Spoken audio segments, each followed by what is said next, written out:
Please welcome to the stage Dr. Deep Shah, Shane Jackson, Neil Pruitt, and Dr. Joon Lee.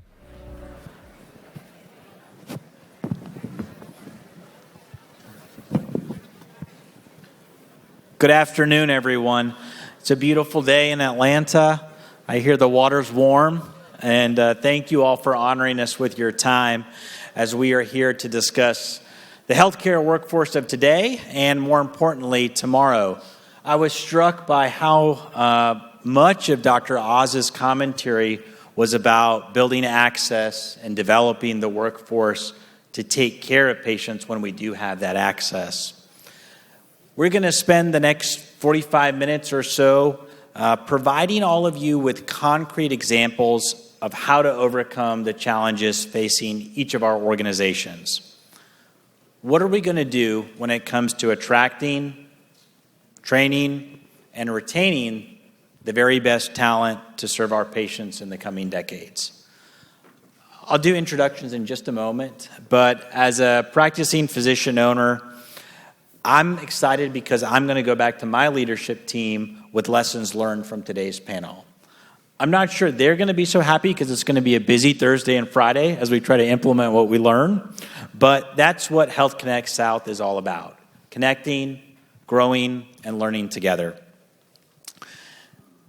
Our goal is not just to surface problems, but to give you examples of what works and what doesn't work. In preparing for the discussion, I spent a significant amount of time thinking about the title of the topic. And unfortunately, I didn't make it much further than that because it's very difficult to define. Who actually makes up the healthcare workforce right now? We know it's more than doctors, nurses, and allied health professionals. But how far do we go in identifying who's going to be in our core workforce? The corollary of that is how do we budget for those needs in the coming decade? So I have no answers. We have no Emmys among us, but we will still provide you with, we hope, a valuable session here. And we're going to learn from three industry experts. And the truth is, these folks are not just experts here in the state of Georgia, but they are recognized national experts in what they do. And I'm honored to share the stage with you. I'm going to start with Dr. Lee. Dr. Joon Lee is CEO of Emory Healthcare, who earlier this year also took on the role of running health affairs on the Emory University side. So he is overseeing all healthcare and research at Emory as an enterprise. Neil Pruitt, who is chairman and CEO of PruittHealth, an integrated post-acute care system with, I would say, hundreds of different facilities now in the Southeast, and an expert in nursing and post-acute care. Shane Jackson, president of Jackson Healthcare, one of the nation's premier umbrella healthcare staffing organizations with over 20 subsidiary companies as well. My name is Dr. Deep Shah. I'm a practicing physician. I own and operate a medical practice multi-specialty group in the northeast suburbs of Atlanta. We take care of about 125,000 patient visits annually. But at this panel, I'm here as a student. And I will begin with asking each of our panelists to talk a little bit about an area in which they possess specific knowledge that I think will open up a really robust discussion for everyone, and we look forward to getting right into it. I'm going to start with Shane. Shane, from where you sit, you are anticipating and responding to the needs of healthcare organizations all over the country. Can you outline briefly what are some of the macro trends you're seeing? And specifically, why is workforce, since COVID, still a C-suite issue that everybody is involved with on a daily basis?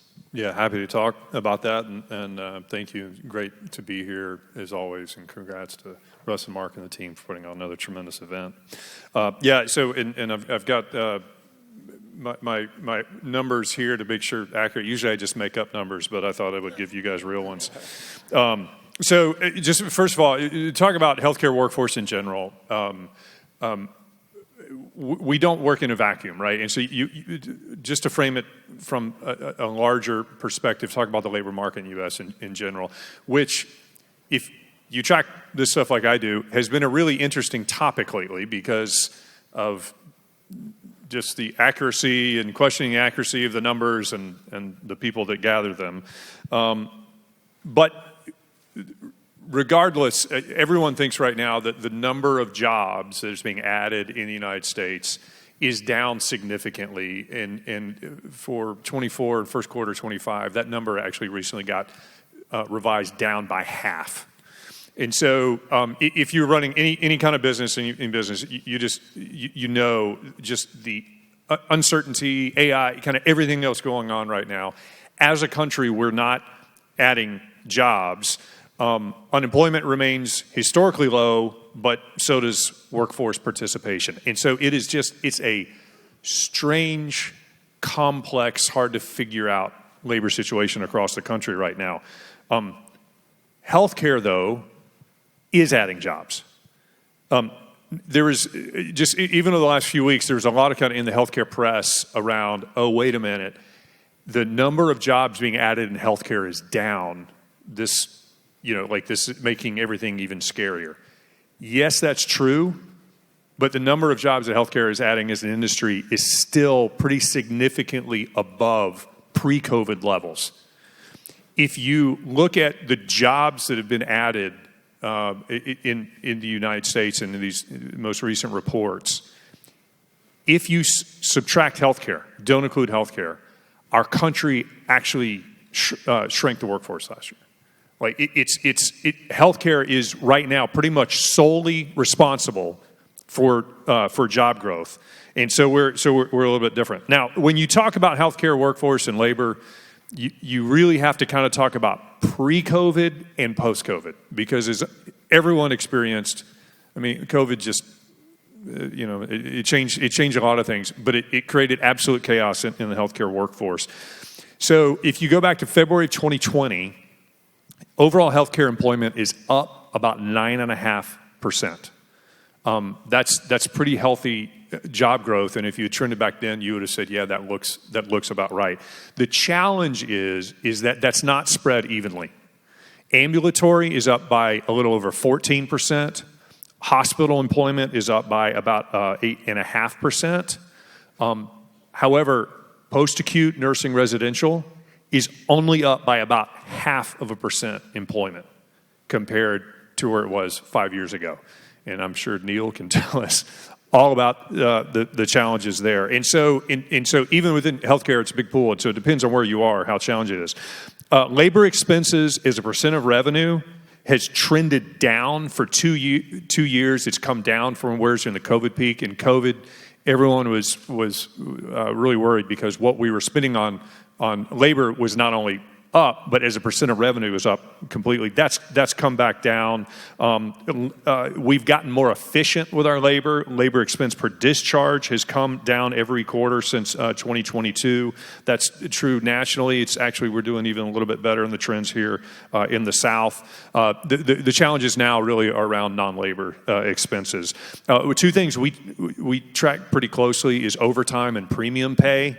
Both of those have risen over the past year. They're not quite to the panic point, but they are coming up. And these are things we track because they're really leading indicators of further challenges in workforce. Contingent labor, which is something that I know everyone tracks pretty closely. We do. You got to start with travel nursing. We heard about this earlier. Nursing, we know during the pandemic, went crazy. If you don't know what's happening in the travel nurse industry, in 2023, the travel nurse industry shrank by 40%. In 2024, it shrank by another 40%. And this year, my estimates are actually different from some of the industry estimates. My estimates are it'll be down by about another 25 to 27% this year. So all of that adds to that industry is about 30% of the size that it was 3 years ago. So if you think your top line is tough, you can maybe take a little solace in them. However, overall volumes of travel nurses is still about 10% above where it was in 2019, so which is about right. Per diem nursing has come down about half the rate of travel. Locums physicians are up about 5 to 6% this year. Allied staffing has trended down a little bit. So what does all that mean, the net of it? My view is I think COVID's out of our system from a labor perspective. If you look at the percent that we're spending on labor, just kind of all of it, we have now come back to what kind of pre-COVID trends were, which is great. Except now it leaves us back with some of the same challenges that we've always had. Some of them have been magnified, which is we're still in an environment with workforce shortages, with high turnover among our medical staff and our clinicians, and some of just the inherent challenges in the system. And that's what we're going to need to figure out how to deal with moving forward. What I find so interesting about your comments is we've achieved efficiency in some places, but we have a lot of gaps in others. And this is the first year industry-wide that we see utilization actually reaching pre-COVID levels across the board and higher than perhaps we were pre-COVID. I think Neil's probably chomping at the bit to talk about some of the challenges they face in post-acute care. So, Neil, would you be able to share with us sort of what you're seeing on the ground and some of the solutions that you guys are implementing at PruittHealth? Sure. As Shane was speaking, he stressed me out when he talked about the post-acute care stats. I'm glad I had the whales in the background to calm me down a little bit. But there's no doubt that post-acute care has struggled to attract staff. Coming out of COVID, we were ground zero in a lot of ways. We had some of the most vulnerable population. We had staff that was already overworked, and with a lot of the staff members leaving the workforce, their workload increased dramatically. At PruittHealth, our saying is family makes us stronger. And so what we try to do in our organization is really treat it like a family. And some of the strategies that we found most successful is really understanding our employees who we call partners. One of the best things we do is from all of our locations, we have 114 of them, we have a CNA ladder program, Certified Nursing Assistant, where if they pass this ladder program, we have buses across our footprint, and we all wind up in Disney World and celebrate their success. They have a graduation ceremony, our whole executive leadership team is there, and it really brings us together as a family and really reminds them of what they do, and they take care of people. But it doesn't stop with our nursing assistants. It's important to have physicians. It's important to have RNs. It's important to have LPNs. We've been creative in some of our approaches. We're starting our own nursing school that's going to start off with CNAs, phlebotomists, eventually rolling into LPNs. But I think it speaks to some of the macro problems we have as a state. So if you think about this as a state, we are the 9th fastest growing state in the country. And by the year 2030, 20% of Georgia's population will be over the age of 65. And at the same time, if you look at our physicians and where we are, there are 41 states in the country with public medical institutions. Guess where Georgia is on the amount of physicians we produce in public medical education per 100,000? We are number 41. 41 states have it, and we're 41. So that leads to a larger question, and Deep and I both are on the Board of Regents, and I've seen some of our leadership here at Augusta University. We're doing great work producing physicians. We've opened up an Armstrong campus that is addressing the problem. We approved a new medical school at the University of Georgia. We cannot be last. That's unacceptable. And we appreciate our private institutions and the role that they play. But there's a lot of work to be done here. If you move on to nursing, by the year 2035, we're going to have a 21% shortage of nursing. So as a state that is the number one place to do business, we have to have the number one health infrastructure in the nation. And we're making strides, but that's one of the things that I think that all of us need in this room is to make sure we're producing the workforce to care for the patients, to produce the quality care that we deserve that ultimately drives down costs. Dr. Lee, you are operating facilities in different parts of the state, rural, urban, suburban. Two questions for you. One is, what do you see working in one part of the state that might not work in the other? And you are also training health professionals at almost every single role in the healthcare sector. Nurses, physicians, pre-meds, everywhere. How is Emory preparing students to adopt technology? And, I think we'd be remiss if we didn't talk a little bit about AI. Thanks so much, and thanks so much for the opportunity to be part of the panel. I want to really appreciate the invitation. I mean, it's interesting, kind of even going back to the first comment you make, why is labor or people still a C-suite issue? I mean, I would argue it should always be C-suite issue, right? We're in a healthcare industry which has always been incredibly labor-dependent, people-intensive. I mean, the truth is, our healthcare organization, most healthcare systems, about 60% or above of the cost is expense is really labor. And I don't see that changing. We can talk about AI and those other components changing the nature of the jobs, but I don't see the investment in people changing. And I expect that to continue. You mentioned we're back to kind of some of the pre-pandemic. It's not really the COVID. I would very much agree with that. I mean, even a lot of the things that we saw in terms of the labor shortages, those pressures were really building up. And COVID and the pandemic really served us as a pressure creator to really open up a small crack into a much larger chasm. And we just didn't, as an industry, have a good ability to really adapt to that. But just because the COVID and that effect is gone doesn't mean that those pressures have been resolved. I think we're much better at it. I think the additional investment that systems like us made to try to figure out the labor component, the people, everyone from physicians all the way down to the support staff, that they were probably long overdue. Now, it's painful for organizations, especially like organizations that provide care, because we're different than other type of business in that we don't really set the price per se, right? So that's a very difficult transition, but it was a needed transition. So I would say what works is ultimately you cannot get beyond having and needing to invest in your personnel. And I'm just not talking about, although it is an important component, pay rate.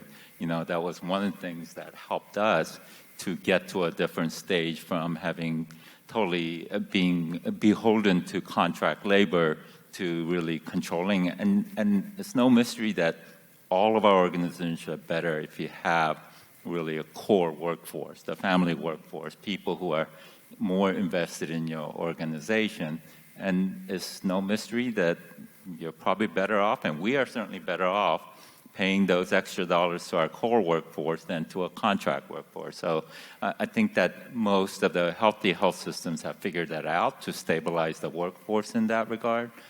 But we also have to recognize that we were behind as an industry, and the C-suites were behind in terms of recognizing what the workforce was needing and actually demanding, right? It wasn't just the pay raises.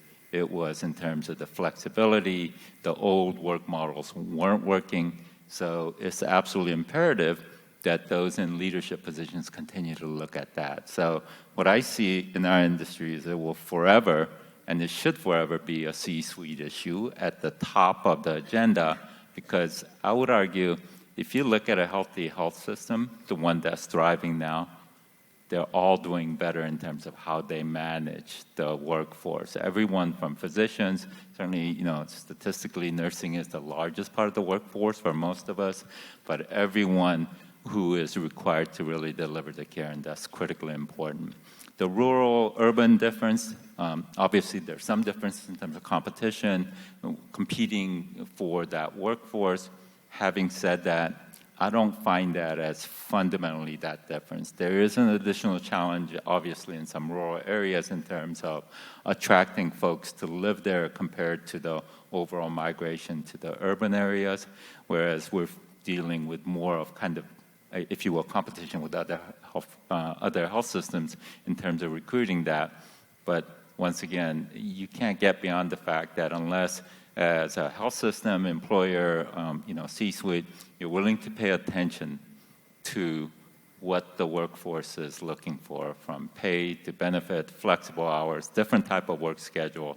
If you're unwilling to do that, I don't think you're going to be successful, and you're not going to be successful in terms of being able to deliver care because, as exciting as AI is, and I just came from our own internal AI conference about how we're going to use AI in our organization, it is not going to, ultimately, healthcare is a very intimate affair, and there's a component that requires people, and I think these other tools will allow us to concentrate even more on that, at least for the healthy organization. That's how I see, there are components that's going to go away. Coding's going to be more efficient. Transcription, there are no more transcriptionists, right? So those things may go away, but we'll invest in other areas. And just a quick comment about, and I want to echo what Neil says. I mean, we believe large part of our mission is to train the healthcare workforce of tomorrow. We know that people who train, get educated, whether it's private or public institution in the region, have a much higher chance of staying in the region, and that's a critical component. And believe me, there are plenty of times that I wish that we hadn't trained all our competition, but it is what it is, but it's actually good for the region, right? That's what we're supposed to be doing. That, I'm a cardiologist, and a large chunk of the cardiology workforce in this city had some exposure to Emory as a training institution, but that's what we're supposed to be doing. Like I said, I'd rather that they didn't compete with us in one hand, but all of the organizations, and I agree with the need to make sure we have that robust pipeline, both regionally. And actually, the other component of it is we're actively trying to import the healthcare workforce. If you have a vibrant economy, I myself has been imported here. I came here 2 years ago, so that's another important component of having a vibrant healthcare sector within a region like this is you can attract more talented people. And that's a great thing for the region, if you ask me. Shane, Dr. Lee identified some of the characteristics that have helped Emory grow, retain staff. What do you see your best clients doing? And I think you brought up a really interesting point, and we talk about this a lot in our capacity on the higher ed side. Training a doctor takes 10 years. Importing a doctor can take 10 months, roughly. It's a much faster business cycle. So what are your most successful clients doing in addition to what Dr. Lee mentioned, and how do we make it a more attractive state for all roles? Yeah, so when we look around, and we work with more than 90% of hospitals in the United States, and so we get to see people who are doing it really well and people who aren't. One of the things that I've kind of been out preaching over the last 2 or 3 years is that the gig economy is real. It's not going anywhere, and it's not just for Uber drivers. The principles that are driving that around people want flexibility, they want control, and all, like that actually impacts a lot of people in the way they think about their work. And so there's been all kinds of creative things, I think, that have been done, particularly around nurses, but throughout around like giving them some of the flexibility and control in kind of how they engage with work. That has been very attractive and helped retain a lot of their nurse workforce. I will say you do have to be a little careful with that because I've seen some of them kind of go wrong where now their percent of premium pay has gone up to ways that are unhealthy. But I think that in general, just that attitude towards how you kind of structure work has been really good. Here's the thing that I'll say though has not really worked compared to what I think does work. What we've seen over the last 4 or 5 years is a lot of leadership panicking. We can't find people. We're having to overpay. We're having to bring a lot of contingent labor, all that sort of thing. Okay, we had better let them know we care about them. and that we're going to create wellness programs, and we're going to create mental health programs, and we're going to create all these like kind of incent and like and all of this sort of thing, and they viewed it as almost a project of like, we've got to do this stuff so people, our staff knows we care about them, and they want to be here, and we hear things like, millennials and now kind of the Gen Z's coming in, and they're all about purpose, and it's like, okay, we need to talk about lofty things and the purpose of why we're here and all that, and then the labor expense comes back down, our contingent spend goes back down, and now we got to go deal with all this other stuff. And I mean, like, as people, we're smart. Like, you know the people that really genuinely care about you and the people that are only in relationship with you because they want something from you. And so, what I'm seeing, like the organizations that are like really doing this right, and Dr. Lee kind of said this, is the way you think about your most important asset, and in healthcare, people are by far the most important asset, should not be a project. It should be a constant constant focus of your leadership. And so, what's winning? The people that are able to attract great staff and all that are just places that have great culture. And not culture because of like we rolled out this mental health program, but it's because like this is a place where we value and we respect people, and they have a voice, and they see us act on it, and everyone's clear about our values and why we do what we do, and they get the chance to opt into that. And I think it sounds kind of trite, but that's actually the reality of what works. Shane, I'm so glad you said that. I mean, it brings all apologies to the yogaistas in the audience, but there's that saying, you can't yoga yourself way out of burnout, right? I mean, and I think that's what you're pointing out. You can't just throw a program, and actually one of our most effective initiatives have been to really make efforts and investment that focused on the if you will, the work stream, right? The workforce and the nurses and others. And if you think about, ambient listening and the ambient listening type of investments, we went early and aggressively at it because we saw that not so much as a ROI in terms of replacing transcription and other components or even the efficiency, but it was a sign that we were willing to invest in technology and make an investment that ultimately makes the workforce and physicians, and we're extending it to nurses and others, their life easier, right? I mean,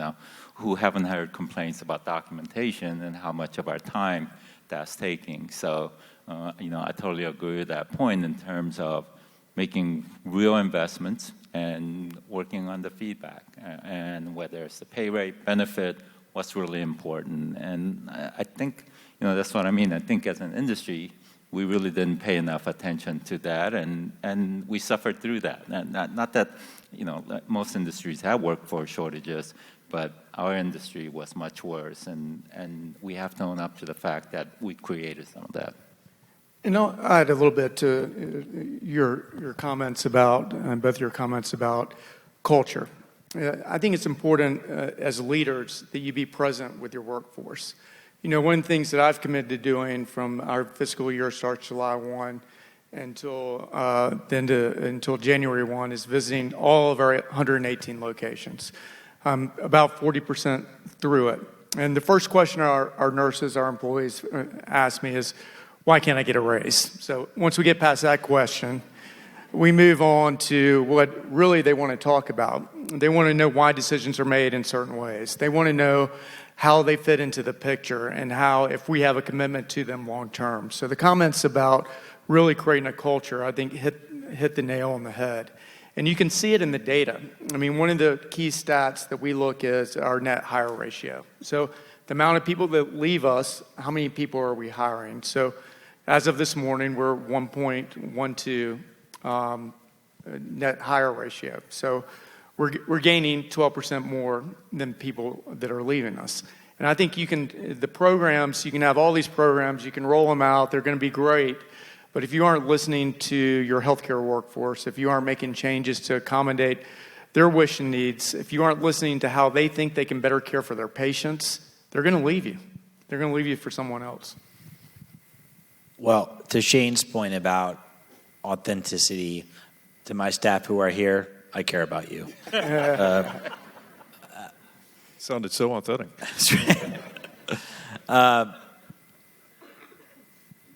Question for Neil, specifically regarding a pathway for sustaining your people. And once you've hired them, upskilling them, and you have facilities in all different parts of geography. So how has technology helped you train your staff without having to make everybody drive to Norcross every few weeks to get trained? And if you could share some of the best practices that you've seen and what's helped you guys move forward on the quality side to earn the reputation that you have in a very, very difficult sector. I think one thing we can all agree is you have the hardest sector. Here, here. Well, it's interesting technology because in our sector, to be frank with you, we were the furthest behind. I remember when COVID first hit, we had a war room, and we thought we just started using Teams. And we thought, well, we better, practice what we preach and use Teams. So you know what we did? We all went back to our office, hopped on Teams, and talked to one another. And that was really our first foray into communication that was remote. And as you know, during COVID, they relaxed a lot of the restrictions, especially in our sector, that allows you to have telemedicine. One of the scary things about a potential government shutdown is a lot of those provisions go away. But we think it's important that our workforce is connected. So the same Pruitt Institute that I mentioned, that will have a physical location to train our nursing assistants, phlebotomists, and LPNs.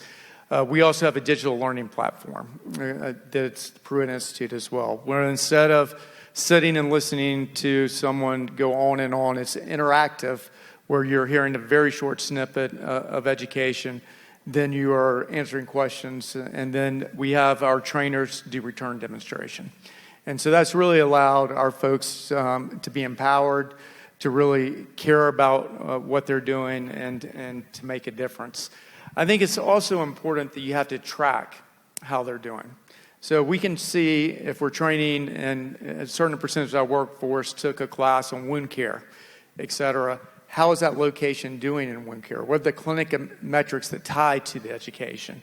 And I think bridging the length and making our partners and employees understand why it's so important to be trained and have continuous lifelong learning helps them to better do their jobs. I mentioned I visited all of our locations, and it really hit me. People want to learn.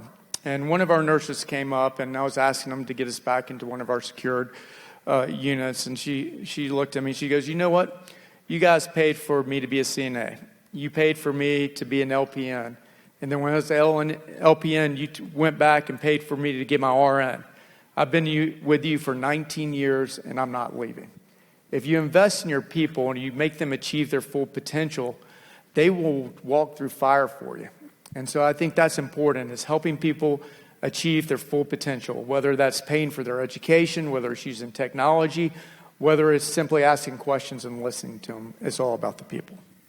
Yeah, an important point you make is really investing on the people isn't just in one axis, right? Because when you train people, when you let them progress their career, that's an investment in that person, and that has very significant dividends. And I think that's so true in terms of what you've been able to do. And I suspect that you would see that that's what you're talking about, culture, right? I mean, we've gone to the mantra of we want to be the best place to receive care and best place to work, because they actually go together. And it's a reality that if you can't retain your workforce, you can't deliver the care. I mean, that's been proven. We proved that over the last 5 years, and you have to continue to invest in your personnel and really understand what will keep them really invested in the organization.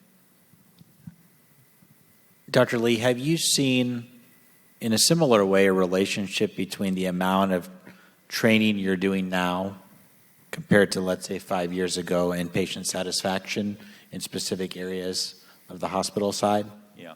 I think the one big difference is, once again, we've tended to use patient satisfaction those as projects, right? How do you get the survey numbers up? And, do we just continuously harass the patients to find out the survey, right? That's what happens to a lot of service industry. I just came back from vacation, and every place I ate, gave me a QR code to do that. But that's obviously short-lived. And like a lot of the other things that we've talked about, we ultimately have to invest and reward those behaviors and say that that's an important part of what we do.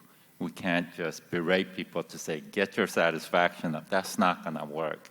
It has to be that we give people the time and the tools, and once again, to invest to do that. One example of that is we've invested very heavily on care navigators. Now, that's that's one of those things, for a health system, that's a non-revenue generating type of a job, and that tends to be one of those things that get cut a lot when the time gets tough. But we believe that's critically important in terms of the care we deliver, satisfaction that the patients have, and frankly, it really addresses one of the biggest problems in the American healthcare system, which is fragmentation and how difficult it is to navigate through complex systems. And I freely admit, we have a complex healthcare system. And I would argue every high quality and large healthcare system in this country is complex. And so those are the investments that we're making in terms of that end and other areas, trying to give, once again, our workers, our team members, the tools to really make that difference. Shane, I know you invest heavily in sort of teaching leadership. It's a commitment you've made with your time, but also at your company.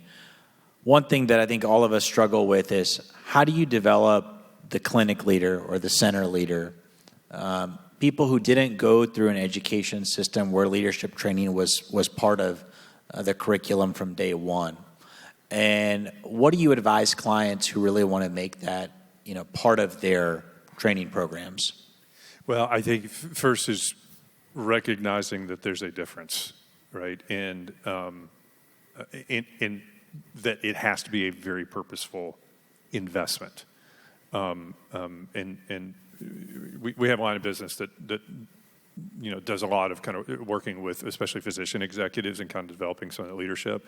And so, but it's starting by like realizing you have to make that investment, which is not unique to healthcare. It's not unique to physicians. I mean, this morning I was speaking to a group inside us. It's a leadership development thing that we're very invested in. I was about a month ago in West Virginia University Medical Center, speaking to their physician leadership group. There's about 60 or so people in there, and great CEO of that hospital, and he's just being extremely purposeful of carving out the time for his physicians, and these are his future leaders, not just his current leaders.